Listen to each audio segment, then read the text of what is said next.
నమస్కారం. ఆంధ్రప్రభ భక్తి ప్రేక్షకులకు స్వాగతం. నేను లక్ష్మి.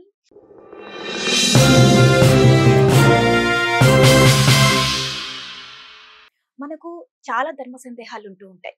అయితే అందులో కొన్ని ధర్మ సందేహాల గురించి దివ్యశక్తి పరివార ప్రచారకులు శ్రీ శ్రీ శ్రీ ఓం స్వరూప్ గురుగారు మనతో ఉన్నారు. మనకున్న ధర్మ సందేహాలను ఆయన అడిగి తెలుసుకుందాం. నమస్కారం గురుగారు. శుభమస్తు. గురుగారు చెప్పండి. మేము మన మనుషులైన తర్వాత కొన్ని చాలా ధర్మ సందేహాలు వస్తూ ఉంటాయి.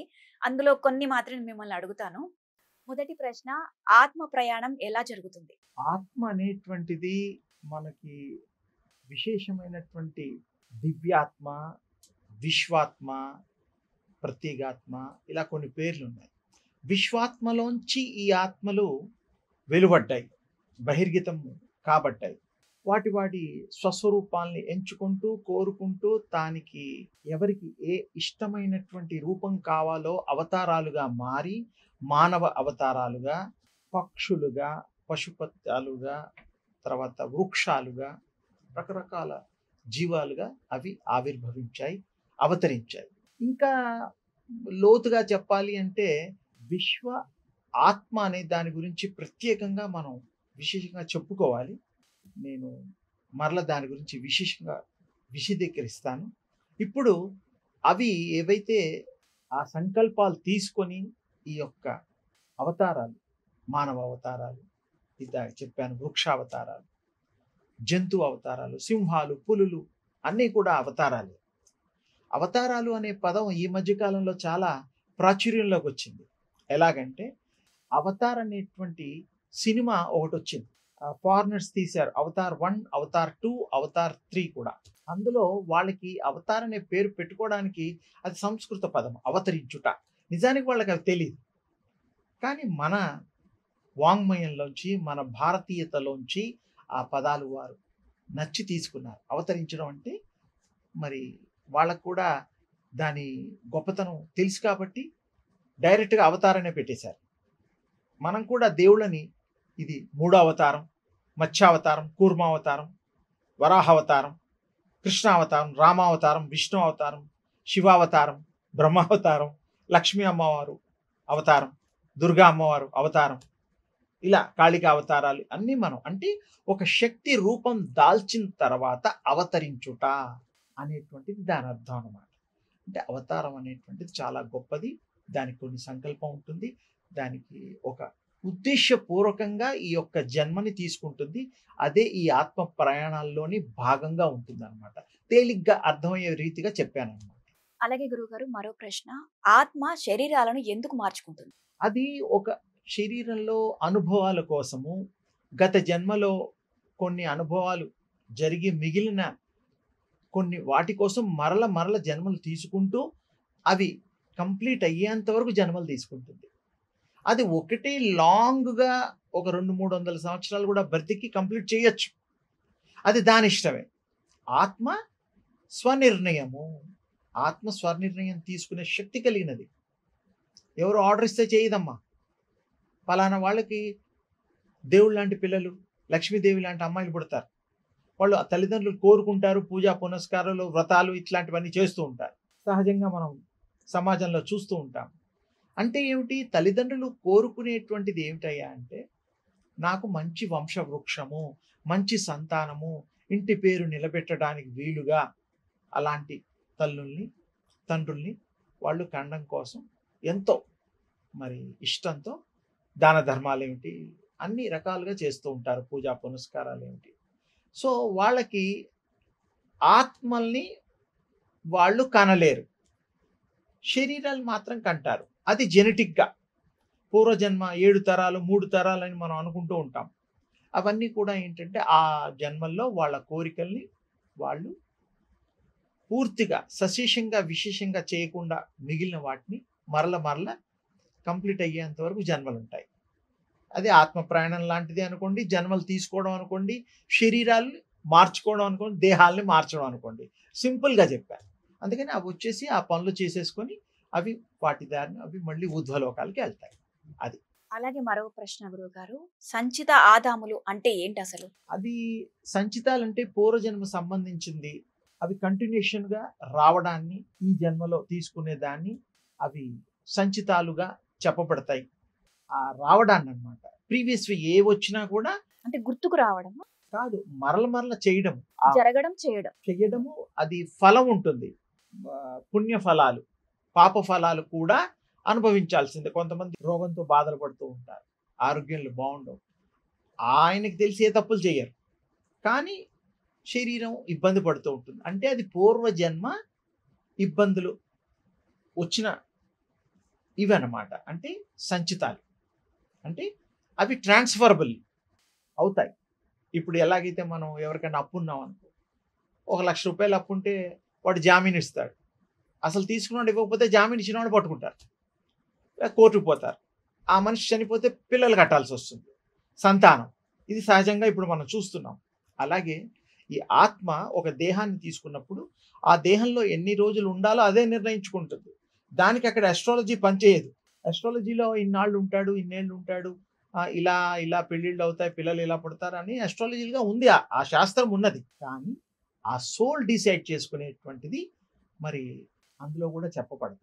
సోల్ యొక్క ఇష్టానుగ్రహంగా ఉండేటువంటిది, ఇష్టానుసారంగా అది అనుకునేవన్నీ కూడా జాతక దీంట్లో కొన్ని చెప్పబడతాయి, కొన్ని యోగాలు అవన్నీ ఉంటాయి. కానీ ఆత్మకి ఇవన్నీ అంటావు, అది వేరొకటి. ఇవన్నిటికీ పైన ఉండేటువంటి శక్తి కలిగినటువంటిది. అందుకని ఆత్మని గనక మనం అర్థం చేసుకొని తెలుసుకొని దాని యొక్క విశేషమైనటువంటి ప్రయాణాన్ని మనం ధ్యానం ద్వారా, యోగం ద్వారా తెలుసుకోవచ్చు. ఆత్మని చూడొచ్చు, సందర్శించవచ్చు. ఎలాగైతే అద్దంలో మన మొహం ఎంత స్పష్టంగా చూసుకుంటామో అంత స్పష్టంగా మీరు ధ్యానం చేసినప్పుడు మీ ఆత్మని స్వరూపాన్ని చూసుకోవచ్చు. అది ప్రాక్టీస్ చేయాలి.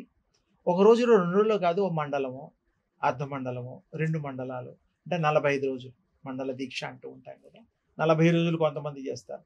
అలా ప్రాక్టీస్ చేసి ఆ పని మీదే ఉంటే ఆ వర్క్ వస్తుంది. ఆ ధ్యానంలో వారు సఫలీకృతులు అవుతారు. తప్పకుండా వాళ్ళకి మంచి అనుభవం వస్తుంది. వాళ్ళని వాళ్ళు చూసుకోగలుగుతారు, తెలుసుకోగలుగుతారు. అప్పుడు నెక్స్ట్ ఏం చేయాలో కూడా నిర్ణయాలు కూడా అధికారం వాళ్ళకే ఉంటుంది. ఇదంతా ఈ యోగం ద్వారానే తెలుసుకోవడానికి వీలవుతుంది. వాళ్ళ గురువుల ద్వారా ఇచ్చిన మంత్రం ద్వారా కానీ, లేకపోతే పూర్వజన్మ సుకృతంతో కొంతమందికి ఎవరు ఇవ్వకపోయినా వాళ్ళకి అలా అనిపిస్తుంది, కనిపిస్తుంది, చేయాలనిపిస్తుంది, చేయొచ్చు, తప్పులేదు. అదమ్మా. అలాగే గురువుగారు, మరో ప్రశ్న. మానవులు శరీరాన్ని ప్రేమిస్తారా, మనస్సుని అంటే ఆత్మని ప్రేమిస్తారా? ఇప్పుడు ఒక ఎగ్జాంపుల్ ఏంటంటే, తల్లి ఉంది, తన బిడ్డ శరీరాన్ని ప్రేమిస్తుందా, మనసుని ప్రేమిస్తుందా? అమ్మ, తల్లిదండ్రులు శరీరాల్ని ప్రేమిస్తారు. ఎలా? నాలాగా ఉన్నాడు, నా ముఖకళ్ళు ఉన్నాయి, నా రంగు ఉంది, నా ఎత్తు పొడవులు ఇలాంటివి ఉన్నాయి, నా గుణాలు ఉన్నాయి, మా తాతయ్య గారికి గుణం వచ్చింది, మా బామ్మగారి గుణం వచ్చింది, నా గుణం వచ్చింది, నా రంగు వచ్చింది, నా భార్య యొక్క నొసలు వచ్చింది, ఇలా రకరకాలుగా మనం అనుకుంటూ ఉంటాం. అది సత్యమే. ఈ కంటిన్యూటీగా వచ్చేటువంటిది పూర్వం, పూర్వం అలా ఈ తరాల నుంచి సంక్రమించేటువంటిది జెనెటిక్ అంటాం మనం. డిఎన్ఏ కూడా అంటూ ఉంటాం, జెనెటిక్ అంటూ ఉంటాం, రకరకాలుగా పిలుస్తూ ఉంటాం. జీన్స్ పరంగా అవి వస్తూ ఉంటే గుణాలు కూడా మారుతూ ఉంటాయి. గుణాలు కూడా మనం మరి వేరే జన్మలకి, వేరే శరీరాలు ఎత్తినప్పుడు అవి కూడా క్యారీ అవుతాయి. కానీ సోల్స్కి గుణాలకి సంబంధం లేదు. ఇది అండర్లైన్. గుణం వేరు, అంటే బుద్ధులు ఇలాంటివి వేరు, రంగు వేరు, రూపం వేరు, ఆత్మ వేరు.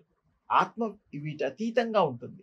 అది పూర్వజన్మ సుకృతం చేత తల్లిదండ్రులు కూడా యోగం చేస్తే, తల్లిదండ్రులు కూడా తపస్సులు చేసి ఉన్నవాళ్ళైతే ఆ ఆత్మతో మాట్లాడగలుగుతారు, ఆత్మని చూడగలుగుతారు, ఆ ఆత్మని ఈ దేహాల్లో ఆహ్వానించగలుగుతారు, స్వాగతించగలుగుతారు. ఆ సీక్రెట్ అది. ఇంకో ప్రశ్న గురుగారు. చెప్పండి. ఇప్పుడు మనిషి బతుకున్నప్పుడు మనిషి లోపల ఉన్న ఏదైతే ఉంటుందో సోల్, ఆత్మ అనొచ్చా దాన్ని? అనొచ్చు. సోల్ ప్రాణశక్తి, ప్రాణం ఉన్నప్పుడు ప్రాణం అంటాము, ఆత్మ అని కూడా మనం సంబోధించవచ్చా? ప్రాణం కూడా ఆత్మలో ఇంకో భాగం. ప్రాణం లేకపోతే మనిషి పడిపోతాడు. ప్రాణం ఉంటే గుండె కొట్టుకుంటుంది, చేయి నాడి కొట్టుకుంటుంది, వాడు కళ్ళు రెప్పలు ఇవన్నీ నడుస్తాడు, మూమెంట్స్ ఉంటాయి. ఇంత పెద్ద విగ్రహంలో ఆ ప్రాణం లేకపోతే పడిపోతాడు. మామూలుగా మనిషి చనిపోయిన తర్వాత ఆత్మ అని అంటారు. అదే బతుకున్నప్పుడు కూడా ఆత్మ ఉన్నట్టే లెక్క. వాడు దాన్ని అనకపోయినా, ఆ యొక్క మాటలు వాడకపోయినా, ఆత్మ లేకుండా, ప్రాణం లేకుండా వాడు ఆడ కానీ మగ కానీ ఉండలేరు. ప్రాణం ఉంటేనే ఈ నవనాడులు పనిచేస్తాయి, లేకపోతే లేదు. శక్తి అనుకోండి, శక్తి ఉంటేనే అనగలుగుతావు, నేను మాట్లాడగలుగుతాను, నువ్వు వినగలుగుతావు, మళ్ళీ నువ్వు నన్ను చూడగలుగుతావు, నేను మిమ్మల్ని చూడగలుగుతాను, నడవగలుగుతాను, జీవించగలుగుతాను, ఆహారం తీసుకోగలుగుతాను, అరాయించుకోగలుగుతాను. ఇవన్నిటికీ శక్తి అవసరం. శక్తి లేకుండా ఏ పని కాదు. అంటే ప్రాణం ఉండాలి. ఆ ప్రాణానికి ఇంకో మారు పేరే ఆత్మ. తేలిగ్గా. అలాగే మరో ప్రశ్న గురుగారు, ఇప్పుడు మనిషికి ఎన్నో జన్మలు ఉన్నాయని చెప్తున్నారు మీరు. ఆ జన్మలో ఉంటాయి. చేసింది ఈ జన్మలో జరుగుతుందా? తప్పకుండా వాళ్ళ ప్లాన్ ప్రకారం. ఇప్పుడు మీరు 4 ఏళ్ళు చదువుకుంటారు, డిగ్రీ అయిపోతుంది, మాస్టర్స్కి యూఎస్కి వెళ్తారు, అంటే ప్లాన్. అలాగే ఈ దేహంలోకి వచ్చినప్పుడు ఈ దేహంలో ఎన్నాళ్ళు ఉండగలిగితే అన్నాళ్లలో జరిగే ప్రీవియస్ మిగిలిపోయిన కార్యక్రమాలే చేయగలుగుతుంది అది. ఇంకా కొన్ని మిగిలితే ఇంకొక బర్త్, ఇంకొక జన్మ, ఇంకొక దేహంలోకి ఎంటర్ అవుతుంది, మళ్ళీ ఈ పనులు మిగిలినవి చేస్తుంది. మొత్తం ఇంకా పనులు లేనప్పుడు ఇంకా జన్మలు తీసుకోదు, జన్మ రాహిత్యం అయిపోతుంది, నో బర్త్, అంతే, ఎండ్. మీ కోరికలు ఉంటేనే జన్మలు, కోరికలే లేవనుకో, ఇప్పుడు నెలకి నాకు 10,000 ఉద్యోగం వచ్చింది, ఇంకా నేను దేనికి కృషి చేస్తా? 15,000 దానికి కృషి చేస్తా, 20,000 దానికి కృషి చేస్తా. నా చదువు, సంస్కారం, తర్వాత ఇవన్నీ మీద డిపెండ్ అవుతుంది, బ్రాటప్ మీద డిపెండ్ అవుతుంది, సొసైటీలో నా కాంటాక్ట్స్ మీద కూడా డిపెండ్ అవుతుంది. మంచి కాంటాక్ట్స్ ఉంటే మంచి జాబ్స్ ఎవరో ఒకరు ఇప్పిస్తారు, తేలిక. అలాగే ఇది కూడా మనం ప్లాన్ చేసుకునే దాన్ని బట్టే ఈ యొక్క కార్యక్రమాలు అవ్వడం, జన్మలు ఎత్తడం అనేది ఆధారపడి ఉంటుంది. అలాగే గురుగారు, ఇక మరో ప్రశ్న, సంకల్పం అంటే ఏంటి? సంకల్పంతో ఏదైనా సాధించవచ్చా మనం? తప్పకుండా సాధించవచ్చు. ఈ ప్రపంచం మొత్తం, సృష్టి అంతా కూడా బ్రహ్మ సంకల్పంతోనే ఈ యొక్క సృష్టి వచ్చింది. అలాగే మనం చేసే ప్రతి పని కూడా సంకల్పమే.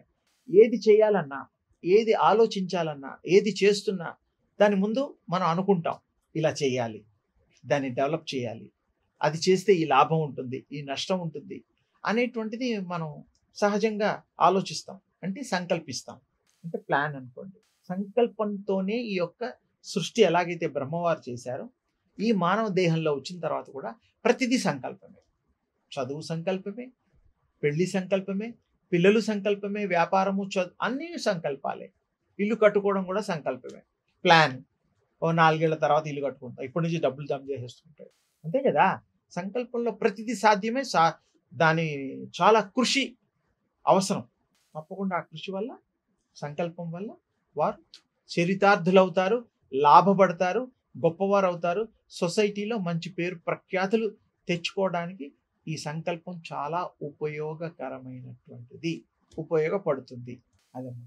అలాగే గురుగారు, జపం, ధ్యానం, పూజ, వీటి మధ్య తేడా ఏంటి? జపం అంటే మామూలుగా రుద్రాక్షతో కానీ, తులసి మాలలతో కానీ, ఇంకా వాళ్ళ ఎంచుకున్న వాటితో వాళ్ళు 54, 27, 108 ఇలా మాలలు ఉంటాయి, దాంతో చేస్తూ ఉంటారు. కొంతమంది ఏమో కౌంటింగ్ మిషన్స్ అని కూడా వచ్చాయి, ఇప్పుడు 10,000 వరకు జపాలు లెక్క తెలుస్తుంది. కానీ ఇవన్నిటికంటే మానసికంగా చేసే జపము, తపము గొప్పది. ఇవన్నీ చేసేటప్పుడు మీ కాన్సన్ట్రేషన్ వేళ్ల మీదకి వెళ్తుంది, తిప్పాలి కదా. మీ మనస్సు ఎన్నయ్యాయి, 200 అయ్యా, 300 అయ్యా అనుకోవాలి. అసలు అలా ఉండకూడదు. లెక్క పెట్టకుండా ఒకసారి ఒక అరగంటో, పావు గంటో, ఒక నిమిషానికి ఎన్ని ఈ మంత్రం అవుతోంది, ఎంత జపం అవుతుంది క్యాలిక్యులేట్ చేసుకుంటే ఇంకా మీరు టైం చూడక్కర్లా. మీరు ఎంతసేపు అయినా చేసుకుంటే అంత కౌంట్ అయిపోతుంది. అందుకని దీనికి మేము సింపుల్గా ఏం చేసామంటే, ఒక రోజుకి ఎన్ని సెకండ్లు, 86,400 సెకండ్లు అవుతాయి. అంత జపం చెయ్యొచ్చు ఏకాక్షరం. ఓంకారం కానీ, శ్రీమని, ఇలా కొన్ని అక్షరాలు ఉన్నాయి కదా, ఏకబీజాక్షరాలు చేయడం వల్ల మరి గురువుల యొక్క కృపతో వాళ్ళకి ఏ మంత్రాలు దీక్ష ఇస్తారో వాటిని వాళ్ళు బయటికి అనకుండా చెయ్యాలి. ఇప్పుడు నేను చెప్పింది ఏంటంటే అందరూ వాడుతున్నారని చెప్పాను, నేను కూడా చెప్పకూడదు. రహస్యం, మంత్రం అనేదే రహస్యం. అది చేసిన నాడు తప్పకుండా మనకి రోజుకి 86,400 అని చెప్పాగా, కొంతమంది సగం చేసినా ఓ 2-3 రోజుల్లో 1,00,000, 2,00,000 దాకా అవుతుంది. 1,21,000 కంప్లీట్ చేస్తే తప్ప బేస్ కాదు, అంటే కౌంట్ చేసిన దాని మీద పవర్ ఒకటి ఎస్టాబ్లిష్మెంట్ అవుతుంది. ఎలాగైతే ఇల్లు కట్టేటప్పుడు బేస్మెంట్ అయిన తర్వాత ఎన్నో ఫ్లోర్లు కట్టితే అది అప్పుడు ఉపయోగమో, ఇది కూడా మొదలు 1,21,000 జపం అయిన తర్వాత ఆ తర్వాత వచ్చేదంతా మీకు యాడ్ అవుతూ ఉంటుంది. అప్పుడు శక్తి పెరుగుతూ ఉంటుంది, ఏకాగ్రత పెరుగుతూ ఉంటుంది, ఆ చేసే వాళ్ళకి ఇంట్రెస్ట్ కలుగుతూ ఉంటుంది. ఇది చాలా అవసరం. ఏదో చేస్తున్నాము మనసు ఎక్కడో పెట్టి ఏదో చేస్తే ఉపయోగం లేదు. మనసు పూర్తిగా చేయాలి. కాన్స్టెంట్ రిమెంబరెన్స్ అని 24 గంటలు చేయొచ్చు. ఎక్కడున్నా తలుచుకోవచ్చు. ఇప్పుడు మీరు ఇక్కడ కూర్చొని మీ ఇంట్లో అమ్మ నాన్నని తలుచుకుంటే గుర్తొస్తారు. అలాగే ఇది కూడాను జపం తపం కూడా ఎక్కడున్నా కూడా మానసికంగా చేసుకోవచ్చు. ఆ ఏకాగ్రత ముఖ్యం. అప్పుడు తప్పకుండా వాళ్ళకి విజయము, తర్వాత చక్కటి సంకల్పాల యొక్క విశేషమైనటువంటి లాభాలు. లాభం అంటే వ్యాపారం కాదు, మనకి మంచి జరుగుతుంది, మన కుటుంబానికి మంచి జరుగుతుంది. మరి ఇంతకంటే గొప్పది ఏముంటుంది? మనకు మంచి జరగడం కోసమే కదా దేవుడి దండం పెట్టడం, జపాలు చేయడం, తపాలు చేయడం, కొబ్బరికాయలు కొట్టడం ఇట్లాంటివన్నీ కూడా. అందుకని ఇది అర్థం చేసుకొని, ఇది దృష్టిలో పెట్టుకొని కనుక ఏ మానవులైనా స్త్రీ పురుష వయో వృద్ధ భేదాలు లేకుండా వాళ్ళు చేసుకోవచ్చు. వారు ఇది పొందొచ్చు. ఈ యొక్క భగవంతుడి యొక్క కృపని, వాళ్ళ ఆరాధనని యొక్క ఫలితాన్ని కూడా త్వరితగతిని కూడా వాళ్ళు పొందొచ్చు. ఏకాగ్రత కూడా చిక్కుతుంది. అలాగే గురుగారు మరో ప్రశ్న, మనిషి పుట్టడం గిట్టడం అసలు రహస్యం ఏంటి? అదే నాన్న, మనిషి పుట్టడం గిట్టడం అనేటువంటిది వదలడం ఈ బాడీస్కి ఏంటంటే ఒక పర్పస్ఫుల్గా వస్తాడు. ఆ పర్పస్ అయిన తర్వాత ఈ దేహాన్ని వదులుతాడు. చాలా తేలిక. పూర్వజన్మలో మనం ఏవైతే మిగిలిపోయిన కార్యక్రమాలు ఉంటాయో అవి చేయడానికి ఈ జన్మలు పుట్టడాలు. ఏ గర్భమైనా సరే అది ఎంచుకుంటుంది. ఆత్మలోకాలన్నీ ఉన్నాయి, పైన పితృలోకాలు ఉన్నాయి, తేజోలోకాలు ఉన్నాయి, ఊర్ధ్వలోకాలు ఉన్నాయి. అలాగే ఆత్మలోకాలు కూడా, ఆత్మలోకం అని ఉండే ఒకటి, అక్కడ ఐడియల్ ఆత్మలు అంటారు. అవి ఎవరైతే ఇలాంటి మంచి సత్పురుషులు మంచి కోరికలతో దేవుడికి దండం పెట్టుకుని అలాంటి వాళ్ళు కుటుంబాలు ఉంటాయో, తల్లిదండ్రులు, అవి వాటి గర్భంలో, ఆ తల్లి గర్భంలో నాకు సూటబుల్ అని అవి చేరుతాయి. అక్కడ జన్మ తీసుకుంటాయి. 7 నెలల కంప్లీట్ అయిన తర్వాత కానీ జన్మ, అసలు జీవుడు రాడు. ఆత్మ ప్రవేశం 7 నెలల తర్వాతే వస్తుంది. 3-4 రోజుల్లో వచ్చేస్తుంది. అప్పుడు ప్రాణం వస్తుంది. అంతకుముందు చేతులు, కాళ్ళు, ఇవి కళ్ళు ఇవన్నీ తయారవుతాయి. సైంటిఫిక్గా కూడా ప్రూవ్డ్ అది. వీరబ్రహ్మేంద్ర స్వామి వారు కూడా చెప్పారు గతంలో. చాలామంది మహనీయులు చెప్పారు, మహితాత్ములు చెప్పారు. అది దృష్టిలో పెట్టుకొని మనం కూడా వాటిని అనుకరిస్తూ ఆచరిస్తూ మనం వాటిని విశేషమైనటువంటి జ్ఞాన సంపదని, మంచి సంతానాన్ని పొందడానికి, మరి వంశ వృక్షాన్ని మనం సుస్థిరంగా పేరు ప్రతిష్టలు, ఫలాని వంశం వాళ్ళు చాలా గొప్పవాళ్ళు అంటూ ఉంటాం కదా. అందరినీ మెచ్చుకుంటారా? కాదు, కొంతమందినే, కొన్ని వంశాల వాళ్ళనే మెచ్చుకుంటూ ఉంటారు. అలాంటి గొప్ప తనాన్ని ఈ ప్రాక్టీసెస్ చేసిన ద్వారా మనకు కలుగుతుంది. గురుగారు మీరు చెప్పింది చూస్తే మనిషి పుట్టిన తర్వాత తన పని భూమి మీద పూర్తయిన తర్వాత వెళ్ళిపోతాడు, ఉండడు, ఒక్క సెకండ్ ఉండడు. అయితే ఇక్కడ ఏంటంటే ఇప్పుడు చాలా మంది చిన్న చిన్న పిల్లలు కూడా ఏదో డిసీజ్ తో అలా చనిపోతున్నారు. మరి వాళ్ళేంటి, వాళ్ళు ఏమి ఇంకా సాధించలేరు కదా. రోగాలతో చనిపోయే వాళ్ళకి అనుభవంతో చనిపోతారు. ఆ రోగం చాలా ఇబ్బంది పెడుతుంది, బాధలు కలిగిస్తూ ఉంటుంది. కొన్ని పాపాలు చేసిన, మన కంటికి కనపడని తెలియని పాపాలు కూడా చేసిన వాళ్ళకి అనుభవం, పూర్వ జన్మ కృతం వ్యాధి రూపేణ గచ్చతి. పూర్వజన్మలో చేసిన పాపాలు వ్యాధి రూపంలో వస్తాయని చెప్తారు పెద్దవాళ్ళు. అంటే మనకు తెలియదు, ఈ జన్మలో అన్ని పుణ్యాలు చేసినా కూడా మనకు కొన్ని బాధలతో అనుభవిస్తే అది ఇప్పటిది కాదు, ఎప్పటిదో, అది క్లారిటీ. ఇప్పుడు గత జన్మ కర్మ ఈ జన్మలో అది వస్తుంది, కంటిన్యూగా వస్తుంది. కాబట్టి మంచి కూడా వస్తుంది, పుణ్యం పురుషార్థం కూడా వస్తుంది, అన్నీ కూడా మనకు కలుగుతాయి తల్లి. అలాగే గురుగారు మరో ప్రశ్న, ఒంటరితనం అంటే ఏంటి? మనిషి పుట్టిన తర్వాత ఒకరే పుడతారు, చనిపోయేటప్పుడు ఒకరే చనిపోతారు. ఈ మధ్యలో తోడు అవసరమా మరి? అంటే ఈ యొక్క భూ పతనం అయిన తర్వాత మొట్టమొదటి ఫస్ట్ క్రై బేబీ, తల్లి లేకుండా పిల్లలు లేరు, మీ అందరికీ తెలుసు. ఆ తల్లి పోషణతో, సాకుతో ఆ బాబుకి అందరినీ పరిచయం చేస్తుంది. మీ నాన్నరా అబ్బాయి, మీ మాయరా అబ్బాయి, మీ అన్నయ్యరా అబ్బాయి, మీ పిన్ని, అన్ని పరిచయం చేస్తూ తల్లి ప్రథమ గురువు ఏమ్మా. అందుకని ఆ శిశువుకి ఈ ప్రపంచానికి పరిచయం చేయడం కోసం మరి తల్లి దగ్గర నుంచి, తండ్రి దగ్గర నుంచి, గురువుల దగ్గర నుంచి, హితుల దగ్గర నుంచి, స్నేహితుల దగ్గర నుంచి, అప్ప చెల్లెల దగ్గర నుంచి అందరూ సహాయం చేస్తారు. అప్పుడు తోడు ఉన్నట్టే కదా.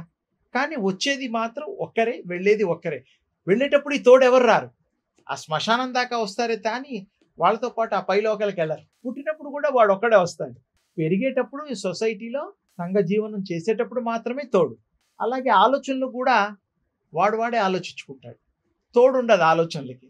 ఏ మనిషి ఆలోచన రహితంగా ఒక్క సెకండ్ ఉండడమ్మా.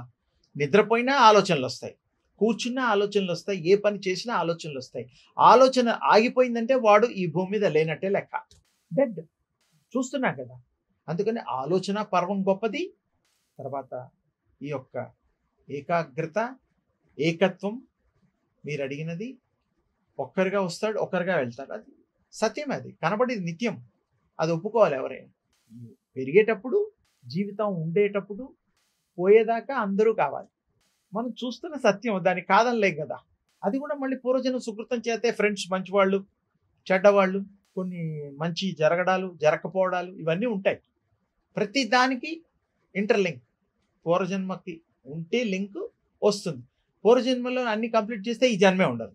ఇప్పుడు కూడా మనం అలాంటి డిసిషన్స్ తీసుకోవచ్చు. మళ్ళీ జన్మ లేకుండా చేసుకోవచ్చు, జన్మ రాహిత్యం కూడా చేసుకోవచ్చు. అప్పు మొత్తం తీరిస్తే ఇంకా అప్పే ఉండం కదా. అప్పు తీసుకున్నాం, తీర్చేద్దాం. ఎవరికి కావాల్సింది సొసైటీ నుంచి, సంఘం నుంచి ఏం తీసుకున్నాం అది ఇచ్చేద్దాం. సంఘానికి కూడా రుణం లేదు, తల్లిదండ్రులు రుణం తీర్చుకుందాం, మరి అక్కయ్య అమ్మయ్య అందరి రుణాలు తీర్చుకుందాం. అయిపోయింది, రుణగ్రస్తత అయిపోతుంది. ఇంకా వాడు మళ్ళీ జన్మలు లేకుండా ఉంటాడు. ఎవరిది వాళ్ళకి తీసుకున్నది ఇచ్చేయాలి, తేలిగ్గా చెప్తాడు. అదనమాట. అప్పుడు వాడు సంతోష భరితుడవుతాడు, ఆనంద స్వరూపుడవుతాడు, భగవంతుడవుతాడు, భగవత్ స్వరూపుడవుతాడు. ఎందుకంటే మరి వాడు నిశ్చేష్ట, ఇంకా కర్మలు లేవు. భగవంతుడు కూడా అదే, నిష్కామ కర్మ యోగం. తేలిగ్గా చెప్తాడు. అమ్మ గురుగారు, మనిషి చనిపోయిన తర్వాత ఆత్మ వెంటనే ఎక్కడికి వెళ్తుంది? ఆత్మలోకాలు అని ఉన్నాయని ఇందాక కూడా చెప్పాను. అవేంటంటే ఆ ప్రయాణాలు అదే నిర్ణయించుకుంటుంది. చనిపోయిన వాడు ఇమీడియట్గా పుట్టడు. వాడు ఇంటర్వెల్స్ ఒక 100 సంవత్సరాలు, 50 సంవత్సరాలు, 200 సంవత్సరాలు, వాడి ఇష్టం. 300 సంవత్సరాలు కూడా గ్యాప్ తీసుకొని మళ్ళీ పుట్టచ్చు. అది ఆత్మ యొక్క సంస్కారము, ఆత్మ యొక్క ఇష్టము. దాన్ని తెలుసుకోవాలంటే యోగం చేయాలి. మహిమాన్వితులు వాళ్ళకి తెలుస్తుంది. ఎందుకంటే వాళ్ళు యోగులు కదా. త్రికాలాలు చూడగలుగుతారు, చెప్పగలుగుతారు, భవిష్యత్తును చూడగలుగుతారు, భూత భవిష్యత్తుల్ని కూడా వారు పరికించగలుగుతారు. వాళ్ళకి తెలుస్తుంది ఆ స్థితి. అప్పుడు తప్పకుండా మరి అర్థమైపోతుంది, అవగతం అవుతుంది. మీరు అన్నారు ఆత్మే తన శరీరాన్ని నిర్ణయించుకుంటుంది. అవును. మరి బ్రహ్మదేవుడు ఏం చేస్తూ ఉంటారు? బ్రహ్మదేవుడు అవన్నీ వేరే, ఆ పోస్టులన్నీ వేరు. బ్రహ్మ ఈ సృష్టిని సంకల్పం చేశాడు. బ్రహ్మ అంతే. ఆత్మని శరీరంలోకి ప్రవేశపెట్టాడు. లేదు, బ్రహ్మ మనంతా ఏంటంటే విశ్వాత్మని ఆయన సృష్టిస్తాడు, విశ్వాన్ని సృష్టిస్తాడు. ఇందాక జంతు జలాలు అన్నిటినీ, నీరు, విశ్వం నదిగా అంటే అందులో అన్ని ప్రాణులు వస్తాయి. ఆత్మలు కూడా ఇంక్లూడెడే. ఆత్మలు ఇండివిజువల్ అయిపోతాయి. మొత్తం విశ్వాత్మలోంచి విడిపడ్డ తర్వాత మానవాత్మ, ఆత్మ, ఈ ఆత్మలుగా విడిపడతాయి. స్వామివారు బ్రహ్మదేవుడు సృష్టించాడు, అంతవరకే ఆయన పని. మరి మీకు ఆ యొక్క సర్వ స్వతంత్రత ఇచ్చినప్పుడు మంచి చెడులు అనేటువంటి తెలుసుకోవడానికి జ్ఞానం ఇచ్చాడుగా. ఆ జ్ఞానంతో నువ్వు పని చేయాలిగా, చేయడం లేదుగా. అందుకనే మళ్ళీ కర్మలు, ఆ కర్మల్ని మళ్ళీ తప్పించుకోవడానికి మళ్ళీ కర్మల్ని మళ్ళీ సశేషంగా విశేషంగా అవి అనుభవించాలి. అప్పుడు కర్మశేషాలు అయిపోతాయి. అప్పుడు ప్యూరిఫై అయిపోతాం, మంచిగా మిగులుతాం, ఫిల్టర్స్ అవుతాయి. అప్పుడు మళ్ళీ మీరు స్వస్వరూపానికి వెళ్తారు, మళ్ళీ ఆ దివ్యాత్మలోకి వెళ్ళిపోతారు, విశ్వాత్మలోకి వెళ్ళిపోతారు, మీరే భగవంతుల్లో లీనమవుతారు తేలిగ్గా. అయితే ఇక్కడ మరో ప్రశ్న గురుగారు, ఇప్పుడు మరి మనిషి తాను మోక్షం పొందుదాం అనుకున్నప్పుడు ఎలాంటి కోరికలు లేకుండా నిష్కామ కర్మ అంటే ఇప్పుడు వాడికి ఇది చెయ్యాలని అట్రాక్షన్స్, ఆకర్షణలకు లోను కాకూడదు. అదే జ్ఞానము. వాడు ఏదో పెడతాడు. ఇప్పుడు ప్రతి ఒక్కరు కూడా నాకు Control మోక్షం ఉండాలి. కావాలి, నాకు మోక్షం మోక్షం కావాలి అనుకొని దేవుణ్ణి పూజిస్తూ ఉంటాడు. అప్పుడు తను ఈ ఏదైతే కోరికలు ఉన్నాయో అవేవి లేకుండా చనిపోవచ్చు కదా. అంటే కోరికలు తీర్చుకుంటాడమ్మా భగవంతుడి యొక్క సహాయం చేత, భగవంతుడి యొక్క శక్తితో. ఈయన శక్తివంతుడయ్యి మరల జన్మలు లేకుండా ఉన్నవి ఏవైతే ఉన్నాయో అవి ఆ కోరికలన్నీ తీర్చుకొని వెళ్తాడు. అయిపోతుంది, ఇంకా మళ్ళీ జన్మ ఉండదు. అది భగవంతుడి యొక్క కృపచేత. భగవంతుడు అంటే ఎవరు? విశ్వాత్మ. ఈయన మానవాత్మ, ప్రత్యేగాత్మ, ఇలాంటి పేర్లు ఉన్నాయి. అంటే నువ్వు విడిపడిన తర్వాత ఎలాగైతే తల్లిదండ్రులకి పిల్లలు శరీరాలు ఇచ్చేసి నా కొడుకు అని చెప్పుకుంటామో, నిజానికి ఆయన కొడుక, ఆత్మ ఈయన ఆత్మ వేరు. తండ్రి ఆత్మ కొడుకాత్మ ఒకటా? మీరు చెప్పండి. ఆత్మ వేరు కదా, ఈ ఆత్మ వేరు కదా. ఆయన ఏదో పూజలు పునస్కారాలు చేసి ఆ వంశాన్ని, వృక్షాన్ని వారు స్థిరంగా ఉంచడం కోసం భగవంతుడి ప్రేయర్ చేస్తే ఆ యొక్క మంచి ఆత్మలు ఈ యొక్క దేహంలో, గతంలో రాములు దేవుళ్ళు కూడా, కృష్ణుడు, రాముడు, ఇంకా కొంతమంది దేవుళ్ళని మీరు చూడండి, దత్తాత్రేయుడు, ఇలా కొంతమందిని తీసుకుని మీరు కనుక పరికిస్తే అవి కోరిన మీదట భగవంతుడు పాయస రూపంలో, మరి రాముల వారు భరత శత్రుఘ్నుల పొట్టల యజ్ఞాలు చేసేవారు. అప్పట్లో ఇప్పట్లాగా సంసారాలు లేవు. అప్పట్లో అంతా దైవ కృపతో పిల్లలు పుట్టేవారు, కోరుకునేవాళ్ళు, అమ్మాయిలు కానీ అబ్బాయిలు కానీ. ఆ టైంలో ఆ యుగాలకి ఈ యుగాలకి ఏమిటంటే తేడా. ఇప్పుడు మనుషులు కంటున్నారు, వీళ్ళకు కూడా కోరికలతోనే కంటున్నారు, కానీ మానవ సంతతి ఇది. ఆ సంతతిలో కూడా ఆత్మలు రావాల్సిందే. ఆత్మలు మాత్రం రూల్ మార్చలా. అప్పుడు ఆత్మలు ఆ రూపాన్ని అవతరించాయి, ఇప్పుడు కూడా ఈ దేహంలో కూడా అవతరిస్తున్నాయి. అందుకనే మంచి పూజలు, మంచి వ్రతాలు చేయడం వల్ల మంచి యొక్క సంతానాన్ని కలిగి పేరు ప్రతిష్టలు తేవడానికి మనం ఎంతగానో శ్రమ పడతాం, ప్రయాసపడుతుంటాం. మంచి కొన్ని ఆత్మల్ని రావడం కోసం, ఆహ్వానించడం కోసమే, మంచి పుత్రులు కలగడం కోసమే మనం దేవుణ్ణి ఆరాధించాలి, దేవుడు కృప పొందాలి. దేవుడు అనుగ్రహం మనకి సర్వకాల సర్వావస్థలందు సర్వ వేళలందు మనకు కలగడానికి మనకి అర్హత, మన గుణాల్ని కూడా మనం చేసుకోవాలి. అన్నీ తెలిసి తప్పులు చేస్తే ఎవరేం చేయలేరు. ఇలా పుంఖాలుగా జన్మలు ఎత్తాల్సిందే. ఎప్పుడైతే బుద్ధితో, జ్ఞానంతో గనక ప్రవర్తిస్తే అప్పుడు తప్పకుండా మనకి పూర్తి సంపూర్ణ మానవ అవతారం అవుతాం. అప్పటిదాకా మానవులమే, సంపూర్ణ మానవ అవతారం కాదు. అదే. ఇక చివరి ప్రశ్న గురుగారు, అమ్మా, భావ ప్రాప్తి అంటే ఏంటి? భావము అంటే, భావం ఎలా వస్తుంది? ఏదన్నా ఆహారం తీసుకుంటాం, బాగుంది, తీయగా ఉంది, కారంగా ఉంది, ఉప్పగా ఉంది, అది ఒక భావం. ఒక మనిషిని చూస్తే భావం కలుగుతుంది. మంచి అమ్మాయి, మంచి అబ్బాయి, వాడిని చూస్తే ఒక ఇంప్రెషన్, దాన్ని భావము అంటారు. భావానికి థాట్కి లింక్ అయి ఉంటుంది. థాట్స్ అంటే ఆలోచన దృశ్యంతో వస్తుంది. ఒకటి చూస్తే ఆ దృశ్యంతో, ఈ కళ్ళు ప్రపంచంలో గొప్పవి, దీనంత గొప్ప కెమెరాలు లేవు, ఇక్కడ మనకుండే కెమెరాల కంటే గొప్పవి అవి. ఇలా ఒకసారి చూస్తే వాళ్ళ పిక్చర్ని తీసుకొని ఈ యొక్క మెదడులో, మస్తిష్కంలో అది దాచిపెడుతుంది, మెమరీలో. అప్పుడు అది మీకు ఎప్పుడు పడితే అప్పుడు గుర్తొస్తుంది. ఎప్పుడు పడితే ఆ మనుషులను చూడగలుగుతాం, హావభావాలు చూడగలుగుతాం, మాటలు వినగలుగుతాం. ఎలా పాసిబిలిటీ? ఎలా అంటే అది దైవశక్తి. మనం ఏదన్నా చూడండి, 10 సంవత్సరాల క్రితం జరిగిన పార్టీయే కానీ, ఇంట్లో గృహప్రవేశం కానీ, పెళ్ళిళ్ళే కానీ, పుట్టుకలే కానీ, వ్యాపారాలే కానీ, ఇల్లు కట్టడాలే కానీ గుర్తుంటాయి. ఎలా? 10 ఏళ్ల క్రితం, ఇప్పుడు కాదు, 10 ఏళ్ళు అయిపోయింది. పాస్ట్ అంతా మీకు గుర్తొస్తుంది. పాస్ట్ అంతా కూడా మీరు గుర్తు చేసుకోగలుగుతారు. ఎప్పుడు? మీరు ఆలోచనలో, దృష్టితో ఆలోచన వస్తుంది. సీరియల్ చెప్తున్నా, ఫస్ట్ చూడాలి, చూసిన తర్వాత ఆలోచనతో భావం, భావంతో దృశ్యం, ఇలా ఇంటర్లింక్ ఉంటాయి. ఒక్కదాంతో ఏది కాదు. భావానికి ఇంత కథ ఉంది. చూసే దృష్టి మెయిన్ అమ్మా. చూడకుండా భావం రాదు. భావం వస్తే కానీ ఆలోచన రాదు. ఆలోచన వస్తే కానీ అనుకరణ మనం చెయ్యలేము. క్రియ అంటే ఈ 4-5 లింక్ ఉంటుంది అన్నమాట. అప్పుడు కార్య రూపంలోకి వస్తుంది, రిజల్ట్ అప్పుడు వస్తుంది. అప్పటిదాకా రాదు. అనుకుంటే అన్నీ అయిపోతాయా? నేను రాజును అవుతాను, పిఎంను, సీఎంను అవుతాను అంటే అయిపోతుందా? అనుకోవడం వేరు, అవ్వడం వేరు, ప్రయత్నం చేయడం వేరు, కష్టపడటం వేరు, సాధించడం వేరు. అంటే ఏదైనా ప్రతిదీ ఒక క్రమ పద్ధతి, క్రియ ఉంటుంది. ఇలా చేస్తే తప్పకుండా అందరికీ అర్థమవుతుంది, సాధించవచ్చు, సంప్రాప్తి పొందొచ్చు, చెందొచ్చు, అందరూ ఆనందంగా ఉండొచ్చు. సర్వే జనా సుఖినో భవంతు. ధర్మ సందేహాల గురించి చాలా చక్కగా వివరించారు గురుగారు. నమస్కారం. శుభంతం. గురుగారు ధర్మ సందేహాల గురించి చాలా చక్కగా వివరించారు కదా. మీకు కూడా ఇలాంటి ధర్మ సందేహాలు ఏమైనా ఉంటే కింద కామెంట్ బాక్స్ లో తెలియజేయండి. అంతవరకు నమస్కారం.